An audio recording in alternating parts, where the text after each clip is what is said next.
what did you think when you read the script that David Fincher sent you for 7 and you got to the end of the script? What did you think when you got to that end? Well, you know, the script was a pretty traumatic read, I have to say. And then I read my part and I was like, oh gosh, wow, head in a box, really. But then they were like, and Brad Pitt's the co-star, and I was like, okay,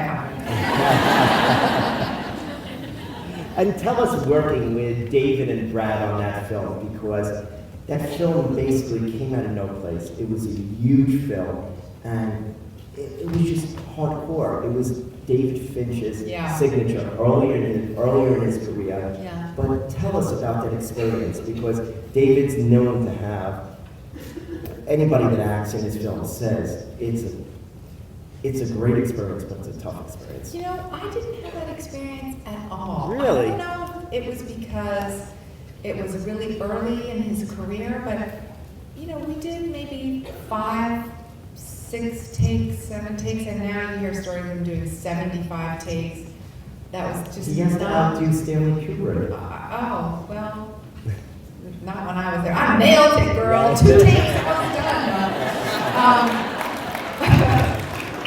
But he was great. And you know what's so funny about doing that movie was I had no sense on the set that we were making this terribly scary horror movie. So you're not freaked out at all, like you're not having any trouble going to sleep at night, you're not waking up in the middle of the night, nothing. Nothing, no. It was a really nice experience. I love Morgan Freeman. I fell so in love with that man. And I got to do this amazing scene with him, and you know, and I just, it was one of my very first films. I mean, I was so lucky. I loved every minute of it.